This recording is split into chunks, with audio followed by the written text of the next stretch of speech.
그럼에도 나를 사랑하십니다 라는 제목으로 은혜를 받고자 합니다. 자, 말씀 전하기 전에 질문 먼저 던질게요. 여러분 스스로 한번 대답해 보시기 바랍니다. 자, 여러분들은 식사 후에 몇 분 지나서 양치질을 하십니까? 자, 양치질은 식사 후에 언제 하는 것이 가장 적합하다고 생각하십니까? 저는요 333을 기억하고 있습니다. 하루에 3번, 식사 후에 3분 안에 3분 동안 이를 닦아야 된다. 이건 어렸을 때부터 지금까지 꾸준하게, 사실 3번이 아니라 저는 새벽 기도하니까 한 5번 닦는 것 같지만 어쨌든 이 333 원칙을 갖고 지금까지 살아오고 이것이 정말로 저의 치아를 유지하는 방법이다라고 생각합니다. 자, 그런데 여러분도 그렇게 동의하고 있지만 얼마 전에 차를 타고 운전하는데 아침 7시에 하는 조정식의 FM 대행진에서 어떤 의사가 나와서 이런 얘기를 합니다. 우리의 상식은 그렇지만 사실은 그게 위험할 수도 있고, 지금 다시 제안하는데 식사 후에 30분 지나서 이빨을 닦는 것이 어쩌면 더 좋을 수도 있다라는 얘기를 했습니다. 저는 제 상식과 다른 이야기를 하니까 이게 뭔가라는 가운데 쫑긋하면서 들었더니요, 이유가 있다라는 것입니다. 특별히요, 우리나라 음식은 맵고 짜고 신 것이 많지 않습니까? 이것은 무엇이냐? 산성이 많은 음식들인데, 이런 음식들을 먹고 나면요, 이 몸 안에 산성기가 있는데 그때 이빨로 세게 닦다 보면 이빨을 코팅한다 그러죠. 이빨을 코팅하는 에나멜이라는 것이 녹아버리면서 세게 닦으면서 이빨을 더 상하게 하고 충치나 이런 것에 더 쉽게 될 수 있다라고 말하고 있습니다. 특별히 산성 음식들은 요구르트나 탄산음료, 오이 냉국, 레몬, 사과, 그리고 커피까지 이런 것에는 산성분이 많은데, 이런 음식을 먹고 이빨을 닦으면 오히려 이는 깨끗해질 수 있지만 이빨을 상할 수 있으니까 여러분들이 한번 고민해 보시고, 먼저 이런 음식을 먹었다 싶으면 물로 이빨을 헹구신 후에 30분 지나서 닦는 것이 더 효과적이다 라는 얘기를 하게 되었습니다. 전 그래서 지난주 동안요 음식을 먹고 나서 입을 헹구고 한 30분 1시간 지나서 이빨을 닦았습니다. 그런데 특별한 변화는 없더라고요. 그럼에도 불구하고 저는 앞으로 그렇게 하려고 합니다. 왜냐? 그 의사의 말이 설득력이 있더라고요. 왜냐? 우리가 먹는 음식 가운데 산성 성분이 많기 때문입니다. 저는 그러면서 이런 생각을 해봤습니다. 우리가 수십 년 동안 알고 있는 상식이 어쩌면 틀릴 수도 있는 것이고, 더 진리를 찾아 연구하다 보면 더 정확한 정보가 우리에게 오게 되는 것이고, 그것을 통하여 우리는 더 편리해질 수 있는 뿐만 아니라 정확하게 바르게 살 수 있다라는 생각을 해보게 되었습니다. 신앙생활도 마찬가지입니다. 이 자리에 있는 분들 중에서 초신자들은 적지만 대부분 30년, 40년 신앙생활 한다는 분은 오늘 말씀을 통해서 이거 목사님 다 알고 있는 내용인데요, 다 알고 있는 진리입니다, 그런 교만한 마음을 갖고 있어서는 안 된다라는 것입니다.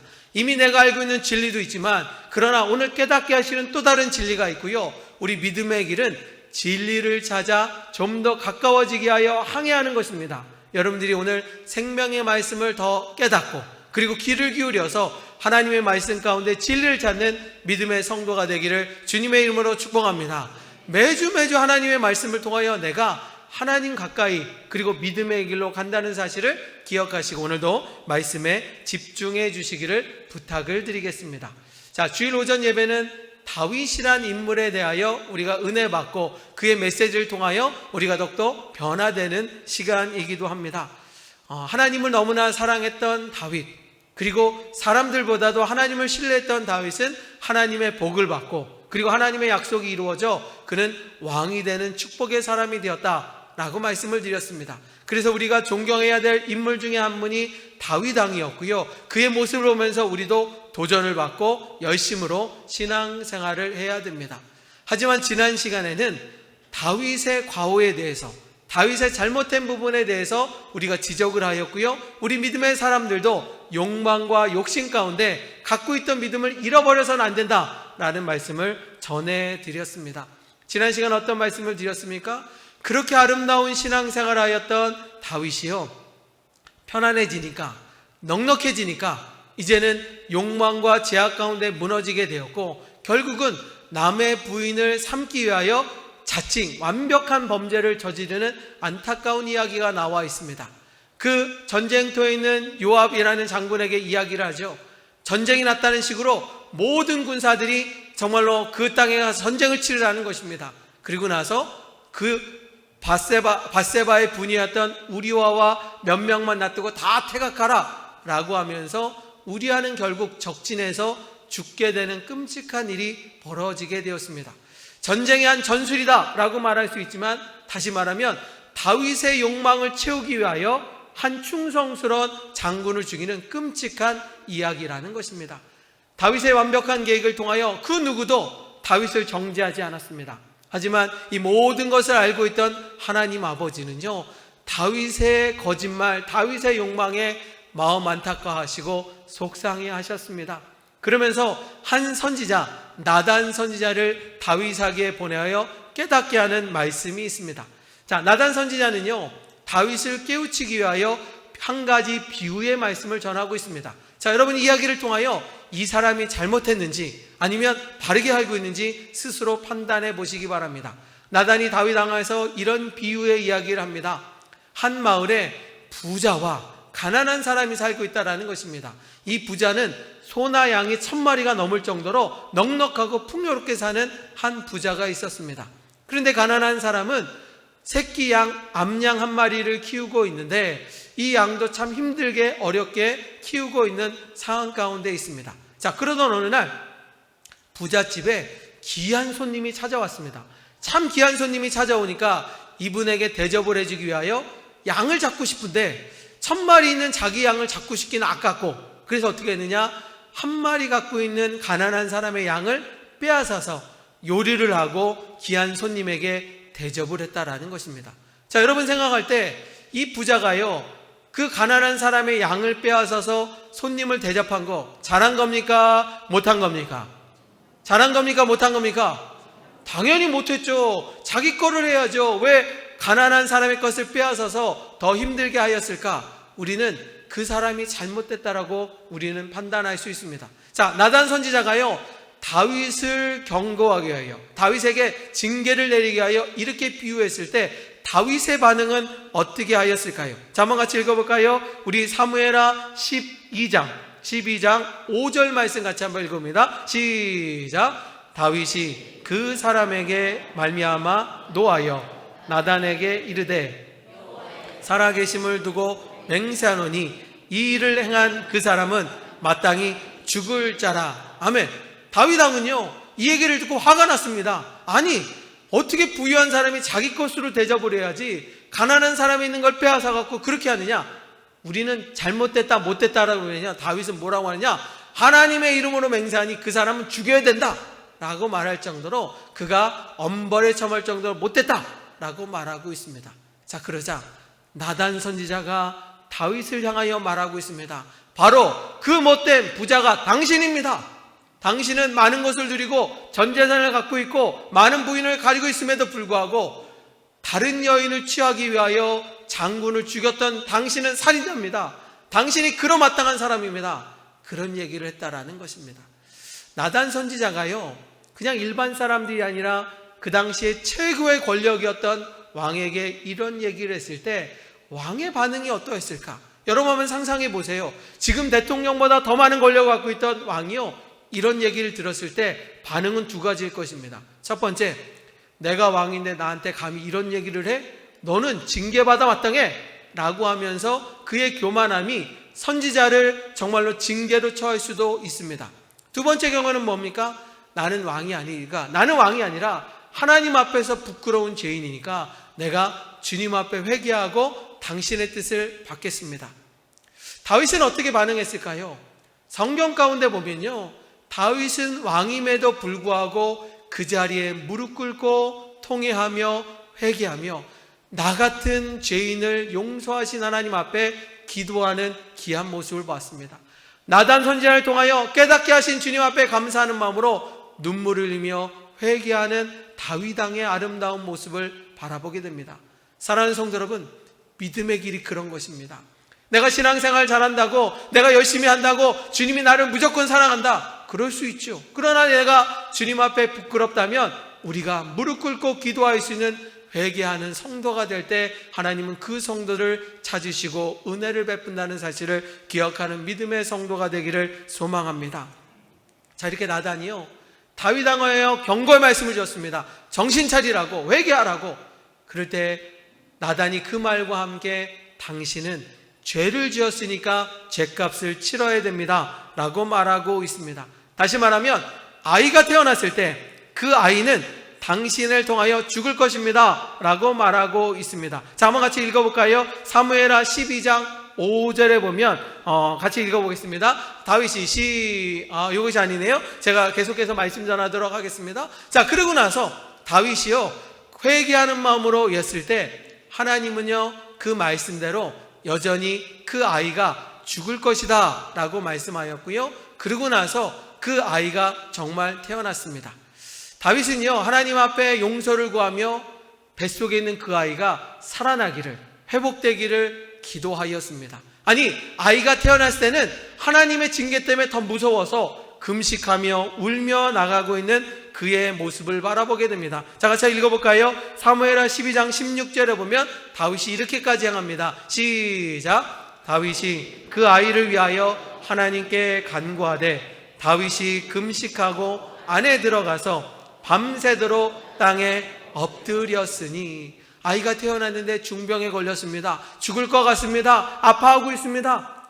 자신의 죄로 인하여 아들이 죽어가는 모습을 바라봤을 때 아버지의 심령이 얼마나 찢어지고 속상했을까요? 그래서 그는 금식하며 그냥 잠깐 기도하는 것이 아니라 하나님 앞에 용서해달라고, 살려달라고 엎드려 간절히 기도하고 있는 장면이 나와 있습니다. 그런데 안타깝게도 하나님의 말씀을 따라 다윗의 그 아들은 결국 죽고 말았습니다. 다윗 왕은 얼마나 안타깝고 속상할까요? 그러면서도 자신의 죄로 인하여 징계받은 아들을 향하여 마음이 속상하고 하나님 앞에 죄송한 마음이 있었습니다. 그런데 성경 읽어보십시오. 다윗은요, 그런 자리 가운데서도 한 가지, 혹여나 이 죄로 인하여 하나님이 나를 떠나면 어떨까, 그런 두려운 마음이 있었습니다. 다윗은 계속해서 기도합니다. 하나님, 내가 범죄하였고 내가 죄를 저질렀지만 그러나 내 곁을 떠나지 말고 나와 함께 해달라고 간절히 기도하는 다윗의 아름다운 신앙을 바라봅니다. 여러분, 신앙생활은 그런 겁니다. 신앙생활하다 보면 내가 하나님 앞에 자랑이 될 때가 있습니다. 어느 때 내가 주님 앞에 부끄러울 때가 있습니다. 그럴수록 더 주님을 바라보며 용서를 구하고 하나님과 가까워지도록 노력하는 것이 진짜 믿음의 길이고 아름다운 신앙의 길이라는 것을 기억해야 될 줄 분명히 믿습니다. 자, 그렇게 시간이 지났습니다. 또 다윗과 밧세바를 통하여 자식이 잉태되게 되었고요, 아들을 낳게 되었습니다. 그 아들이 태어났는데 또 혹여나 무슨 일이 일어날까, 또 내 마음 가운데 불안한 마음이 생길까. 그래서 다윗은 그 아들을 낳고 이름을 지었는데 그의 이름이 여러분 잘 알고 있는 솔로몬이라는 이름이라는 것입니다. 자, 그러면 여러분에게 물어볼게요. 자식을 낳을 때는요, 그 자식의 이름에 어떤 소망과 어떤 바람을 통하여 이름을 짓습니다. 아마 여러분들의 이름, 저의 이름도요, 그 이름만에 들어있는 그 뜻이 귀하고 아름다울 것입니다. 자, 다윗은 솔로몬이란 아들의 이름을 낳고 솔로몬이라 지었는데 솔로몬의 뜻은 무엇일까요? 솔로몬의 뜻은 무엇일까요? 아마 믿지 않는 사람도요, 솔로몬 하면 어느 정도 알고 있습니다. 왜냐? 여러분 강남에 가고요, 여러분 주변에 가면 학원 가운데 솔로몬 학원이 많이 있기 때문입니다. 자, 그래서 우리는 솔로몬 하면 지혜다, 그리고 지식이다, 이렇게 생각하고 있지만 다윗은 그런 마음으로 솔로몬이란 이름을 짓지 않았습니다. 솔로몬의 진짜 뜻은 뭐냐면 평화라는 뜻입니다. 솔로몬의 진짜 뜻은요, 평안이라는 뜻입니다. 내가 주님 앞에 범죄하였고 내가 징계를 받았고 내 아들이 죽게 되었었는데 이번만은 하나님 마음을 돌이켜 주셔서 이 아들을 통하여 나에게 평화의 마음을 갖기를 원합니다. 이 아들을 통하여 평안하기를 원합니다. 그런 소망의 마음을 바라 이 아들의 이름을 솔로몬이라고 지었습니다. 그러니까 여러분들이요, 어디 가서 솔로몬의 뜻이 뭐냐? 지혜입니다. 그러면 안 돼요. 솔로몬의 뜻은 평안. 내 마음이 불안한데, 하나님이 떠날까 불안한데, 또 징계를 당할까 걱정이 되는데 하나님 내 마음 가운데 평화를 주옵소서 라는 바람으로 아들의 이름을 솔로몬이라고 지었습니다. 자, 그런데 오늘 성경에 보면요, 주님께서는요, 그 아들의 이름에 또 다른 이름을 주셨는데 이것이 너무나 귀하다라는 것입니다. 다윗은 두려워서 걱정이 되어서 평화를 원하였는데 하나님은 뭐라고 반응하느냐? 솔로몬 너의 아들 가운데 또 다른 이름이 있다. 앞으로 이렇게 불러라 라고 했습니다. 자, 읽어볼까요? 사무엘하 12장 16절에 하나님께서 다윗에게 말씀하셨습니다. 같이 읽습니다. 시작. 선지자 여디디아라 하시니 이는 여호와께서 사랑하셨기 때문이니라. 아멘. 그렇습니다. 오늘 본문에 보니까요, 선지자 나단을 통하여 말씀하시기를 솔로몬의 이름은 여디디아라 하여라. 그리고 그의 이름은 뜻은 뭐냐? 여호와께서 사랑하신다. 여호와께서 여전히 너를 사랑하신다 라는 귀한 말씀이라는 것입니다. 사랑하는 성도 여러분, 오늘 말씀이요, 저와 여러분에게 얼마나 위로가 되는지.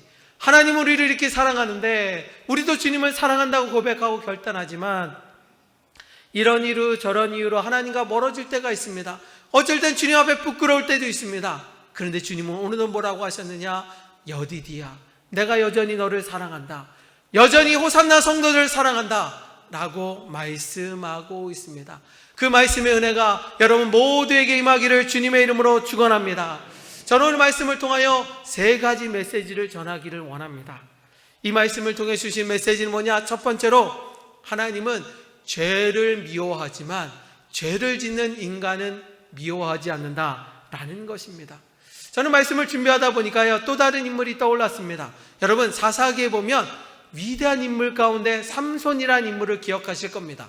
삼손은 어떤 사람입니까? 구별된 나실인입니다. 독주를 마시지 않는 나실인입니다. 구별된 사람입니다. 그에게 하나님은요, 특별한 은혜를 더하여 주어서 그에게 100배, 1000배 능력을 더하여 주어서 남보다 강한 용사로 만들어 주셨습니다.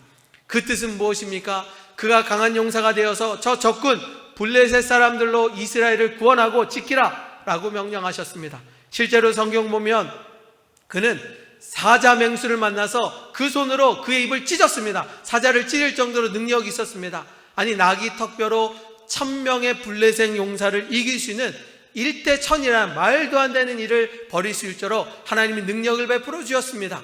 그것이 무엇입니까? 하나님의 영광을 위하여 쓰라고. 하지만 삼손은요, 자신의 능력을 자신의 욕망과 정욕에 사용하기 시작합니다.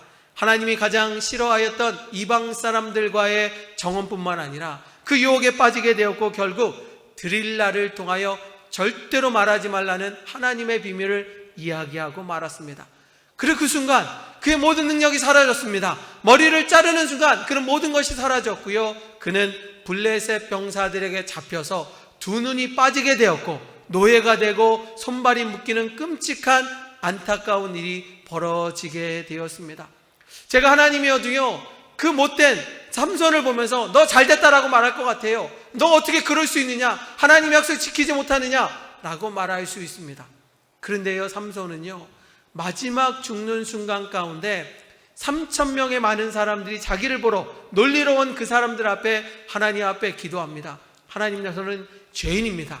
그러나 마지막 한번 나의 기도 제목을 들어주시고 응답해달라고 하였습니다. 자, 같이 읽어볼까요? 사사기 16장 28절에 보면 주님이 이렇게 삼손이 이렇게 부르십니다. 시작. 삼손이 여호와께 부르짖어 이르되 구하옵나니 나를 생각하옵소서. 하나님이여 구하옵나니 이번만 나를 강하게 하사 나의 두 눈을 뺀 블레셋 사람에게 원수를 단번에 갚게 하옵소서 하고. 아멘. 저는 그냥 삼손이 이렇게 기도해도 하나님이 응답이 없을 것 같아요. 왜? 여러 번 경고했거든요. 정신 차려라, 정신 차려라. 그런데 하나님 말씀 듣지 않고 결국 하나님의 비밀을 이야기하고 모든 것을 잃어버렸습니다. 아니, 저런 못된 놈 그럴 수도 있는데, 그런데 삼손은 마지막에 하나님 앞에 기도하였을 때 하나님이 응답해 주셨습니다. 아무 힘없던 삼손이 아니라 그에게 예전처럼 능력을 더하여 주었고, 그를 통하여 그 자리에 있었던 모든 사람들 그 기둥을 다 무너뜨려서 다 죽게 하였고 하나님의 영광이 나타나도록 역사하시는 은혜의 역사가 일어났다라는 것입니다.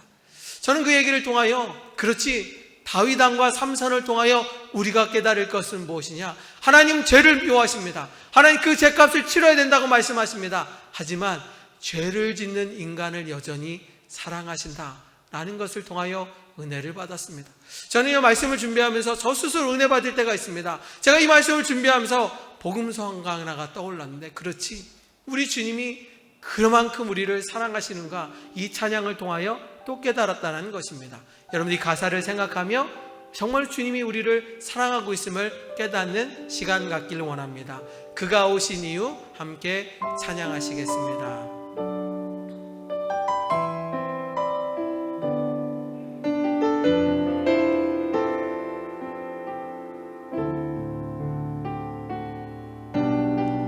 이 세상 가장 아름다운 순종의 눈물, 온 세상 다시 빛나게 한 생명의 눈물, 그가 이 땅에 오신 이유 죽어야 살게 되고 져야만 승리하는 놀랍고 영원한 신비, 지으신 그대로 회복시킨 우리의 창조주 그리스도, 십자가의 길로 아버지 뜻 이루셨네. 그가 이 땅에 오신 이유 지으신 그대로, 지으신 그대로 회복시킨 우리의 창조주 그리스도, 십자가의 길로 아버지 뜻 이루셨네. 그가 이 땅에 오신 이유. 아멘. 그렇습니다. 주님이 우리의 죄를 싫어하지만 우리를 사랑하셔서 그분이 오셨고요, 그분의 순종과 그분의 십자가와 그분의 고통을 통하여 우리를 다시 죄인이 아니라 의롭게 하시기 위하여 오셨다라는 것입니다. 사랑하는 성도 여러분, 하나님이 여러분들을 그만큼 사랑하고 있다는 것을 우리는 깨달아야 될 줄 분명히 믿습니다. 다윗을 사랑하신 주님, 범죄했던 다윗을 용서하신 주님이 우리 죄도 용서하시고 우리를 여전히 사랑하신다라는 것입니다. 둘째로 오늘 말씀을 통하여 잘못을 뉘우치고 회개할 줄 알아야 된다라는 것입니다. 우리 사무엘하 12장 13절에 보면 다윗이 선지자의 얘기를 듣고요, 그 자리에서 바로 회개하고 용서를 구하지 않습니까? 같이 읽어봅니다. 사무엘하 12장 13절 시작. 다윗이 나단에게 이르되 여호와께 죄를 범하였노라 하매 나단이 다윗에게 말하되 여호와께서도 당신의 죄를 사하셨으니 당신이 죽지 아니하려니와 하매. 다윗은요, 하나님의 말씀을 들었습니다. 자신의 잘못을 깨달았습니다. 숨기려고 하지 않고요, 그 자리에 자복합니다. 주님, 제가 죄인입니다. 주님, 저를 용서하여 주옵소서. 주님, 저를 용서하여 주옵소서. 그의 고백 가운데 하나님은 그를 용서하여 주었고 새로운 삶과 회복하는 은혜를 더하여 주셨다라는 것입니다. 세상 사람들은요, 거짓말하고요, 점점 숨기려고 합니다. 점점 도망가려고 합니다. 그런데 믿음의 사람들은요, 하나님 앞에 도망가는 정말 그런 자가 아니라 주님 앞에 무릎 꿇어야 됩니다. 하나님께 용서를 구해야 됩니다. 넉넉하게 우리의 죄를 용서하시고 새 삶을 살게 하시는 그 주님을 다시 한번 만나는 우리 호산나 성도가 되기를 주님의 이름으로 축복합니다. 그리고 마지막으로 너무나 중요한 메시지는 무엇이냐? 하나님은 나를 여전히 사랑하신다는 것입니다. 하나님은 나를 여디디아라고 부르신다라는 것입니다. 하나님은 다윗만 사랑하느냐? 아니라는 겁니다. 다윗을 사랑하신 주님께서 우리에게 장로님을, 우리에게 권사님을, 우리에게 집사님을 향하여 너희들은 여디디아내라, 내가 여전히 너희들을 사랑한다 라고 말씀하신 줄 분명히 믿습니다. 저는요, 지금까지 수천 번 설교하다 보니까 아마 수천 번 예화를 통하여 많은 이야기를 나눴을 것입니다. 어떤 예화는요, 저도 말하면서도 금방 잊어먹을 때도 있지만요, 어쩔 때는 이 예화가요, 어떤 하나님의 말씀처럼 제 마음 가운데 늘 남아있고 생각날 때가 있습니다. 오늘 말씀을 하다 보니까요, 예전에 여러분에게 전했던 예화 하나가 떠올랐고, 그렇지, 주님의 사랑이 이렇지 라는 것을 깨닫고 전하고자 합니다. 한 소년이요, 여름방학을 맞이하여 외할머니 댁에 놀러 갔습니다. 외할머니 댁이 시골이다 보니까 특별히 할 것이 없을 때 외삼촌이요, 그 아이가 혼자 지내는 것을 보면서 그에게 새총을 만들어 줬습니다. 그러면서 새총을 통하여 이렇게 저렇게 돌을 던지다 보면 멀리 가고 재밌을 것이다 가르쳐 주고 있습니다. 도시에 살았던 이 손자가 이 새총을 보니까 얼마나 신기합니까? 좋습니까? 그래서 이것도 던지고 저것도 던지고 그러다 봅니다. 그런데 저기 보니까 비둘기가 있습니다. 아무리 쏴도 맞출 수가 없습니다. 저기를 목표지점만 했는데 새총을 아직 잘 다루지 못하다 보니까 아무것도 맞추지 못하고 그러면서 스스로 점점 실망해 가고 있었습니다. 그런 와중에 가까이 가운데 오리 한 마리가 다가오고 있습니다. 그런데 그 오리가 어떤 오리인지 알고 있습니다. 할머니가 자식처럼 애지중지하는 오리였는데 그 순간, 그 오리를 보는 순간, 그 오리는 할머니의 사랑하는 동물이니까 놔둬야 된다 하지만 이 장난꾸리가 딱 보는 순간 오리를 한번 맞춰봐야 되겠다는 생각이 들었다는 것입니다. 자, 그런데 한편은 뭡니까? 나는 여태까지 한 번도 명중을 하지 없으니까 아무리 오리를 맞춘다 그래도 맞추지 못할 거야. 그런 마음 가운데 방아쇠를 돌려서 그 새총으로 오리를 딱 던지는 순간 그만 오리의 머리에 맞아서 그 오리가 즉사하고 죽고 말았습니다. 끔찍한 일이 벌어졌습니다. 설마한 일이 벌어졌습니다. 그냥 오리가 아니라 할머니가 애지중지하는 아들과 같은, 자식과 같은 오리였는데, 근데 주변에 보니까 할머니가 안 계십니다. 아무도 보지 않았습니다. 순간 겁이 났던 이 소년은요, 땅을 파고 오리를 묻어두었습니다. 그러나서 허겁지겁 방으로 들어왔습니다. 할머니가 저녁 때가 되니까 부릅니다. 할머니가 부르는데 밥 먹고 싶은 말이 하나도 없었습니다. 그런데 밥을 안 먹으면 할머니가 의심할 것 같으니까 얼른 내려서 밥을 후다닥 먹고 먹는 등 마는 등 과일도 먹지 않고 방으로 들어갑니다. 그냥 몸이 아프다고 불편하다고 방 안에 있습니다. 잠을 청하는데 잠이 오지도 않습니다. 과일 눌린 것처럼 힘듭니다. 할머니한테 뭐라고 말해야 할지 겁이 나기 시작합니다. 그렇게 뜬 눈으로 밤을 지새고 아침이 되었을 때 도저히 견딜 수가 없습니다. 이 소녀는 할머니한테 뭐라도 얘기하고 용서를 구하는 게 맞다라고 생각하며 아침에 일어나자마자 할머니 침대에 가서 할머니한테 고백하기 시작합니다. 할머님, 제가 어제 새총으로 놀다가 그만 할머니가 애지중지 사랑하는 오리를 죽이고 말았습니다.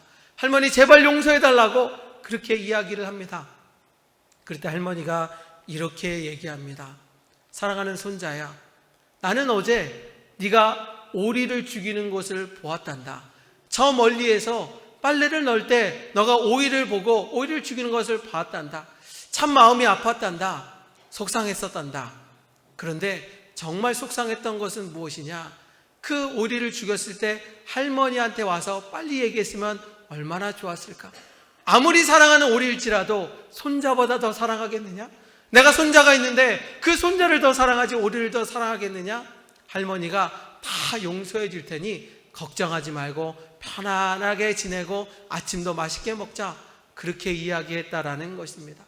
저는 이 할머니가요, 예수님처럼 보입니다. 예수님처럼 들립니다. 내가 죄인이고 내가 부끄럽고 내가 연약하지만 그러나 주님 앞에 나와 무릎 꿇고 자복하고 주님 앞에 나올 때 주님 우리를 향하여 사랑하는 아들아, 사랑하는 딸아, 너는 여디디아너라, 내가 여전히 너희를 사랑한다, 그런 주님의 음성을 듣기를 간절히 소망합니다. 사랑하는 성도 여러분, 우리가 세상에 속해 있고 세상에 살다 보면 주님 뜻대로 살려고 노력하지만 그러지 못할 때가 있습니다. 하나님께 실망을 드릴 때가 있습니다.